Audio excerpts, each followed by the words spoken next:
అందరికీ నమస్కారం. ఈరోజు వీడియో 200. ఈ వీడియో మీకు నాకు చాలా ప్రత్యేకమైనది. నాకు ఇంతవరకు సపోర్ట్ చేసిన ప్రతి ఒక్కరికి థ్యాంక్స్. ఈరోజు వీడియోలో కుల వ్యవస్థ అంటే అసలు ఏమిటి, ఇది దోపిడీ వ్యవస్థగా ఎలా మారింది, సనాతన ధర్మంలో ఉన్న కుల వ్యవస్థ అసలైంది ఏమిటి అని చూడబోతాం. మన సనాతన ధర్మం అంటే కులాల మధ్య అసమానతల ధర్మమా? ఈ ఒక్క ప్రశ్నే ఎందరో యువతలో, విద్యార్థుల్లో హిందూ ధర్మంపై అసహ్యం, గందరగోళం పెంచింది. కానీ నిజం ఏమిటో ఒక్కసారి తెలుసుకుంటే నీ గర్వం గణేశుడిలా లేచి నిలుస్తుంది. సనాతన ధర్మంలో కులం అనేది జన్మ ఆధారంగా కాదు, గుణం ఆధారంగా ఏర్పడింది. భగవద్గీతలో శ్రీకృష్ణుడు చెప్పిన శ్లోకం చతుర్వర్ణ్యం వయాస్పృశ్యం గుణకర్మ విభాగశః. అర్థం 4 వర్ణాలు నేనే సృష్టించాను, కానీ ఇవి జన్మతో కాదు, నీ గుణాలు అంటే క్వాలిటీస్, నీ పని అంటే యాక్షన్స్ ఆధారంగా ఏర్పడతాయి. మన చరిత్రలో చూడండి, వేదవ్యాసుడు మత్స్యకన్య కుమారుడు, కానీ మహాభారతాన్ని రచించిన వేద ఋషి.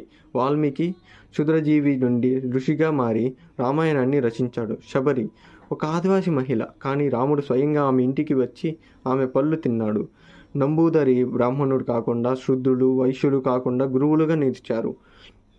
ఇవేనా కులభేదాలు? నిజంగా కుల వ్యవస్థ శ్రమ వ్యూహంగా, సమాజ సహజ నిర్మాణంగా ఉండేలా రూపొందించబడింది. బ్రాహ్మణుడు అంటే పుట్టుక కాదు, జ్ఞానాన్ని సాధించి లోభం లేకుండా జీవించేవాడు. క్షత్రియుడు అంటే పాలకుడు, దర్శరక్షకుడు. వైశ్యుడు అంటే సంపద ఉత్పత్తి చేసేవాడు. శూద్రుడు అంటే సేవ చేసేవాడు కాదు, సమాజానికి అనుకూలంగా ఉండే శక్తివంతమైన శ్రామికుడు. ఇప్పుడు అసలు సమస్య ఏంటంటే, ఈ యుద్ధాంశం ఎప్పుడు ప్రారంభమైంది? బ్రిటిష్ కాలంలో జన్మ ఆధారంగా కులాన్ని బలవంతంగా పెట్టారు. వాళ్ళకే సౌలభ్యం కోసం సెన్సెస్ లిస్టింగ్లో కులాలను హార్డ్ కోర్ చేశారు. ఆ తర్వాత ఆంగ్ల విధానాల్లోనే చదివిన మన విద్యార్థులు సనాతన ధర్మాన్ని అసలు అర్థం తెలుసుకోలేకపోయారు. సనాతన ధర్మం అంటే స్థిరత్వం కాదు, అది పరిణామ ధర్మం. కులం నీ జన్మ కాదు, నీ తపస్సు, నీ ఆచరణ. ఈ భూమి మీద నీవు ఎవరు నిత్యం బ్రాహ్మణులు కాదు, నిత్యం శూద్రులు కారు. మన వృత్తులు, మన గుణాలు మారే కొద్దీ మన వర్మం కూడా మారేది. అదే అసలైన ధర్మతత్వం.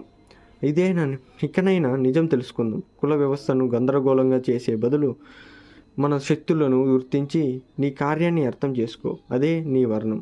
ఇప్పుడు మనం గర్వంగా చెప్పాలి, ఎస్, ఐ బిలాంగ్ టు సనాతన ధర్మ, the only system that judged me not by birth but my birth కర్మ.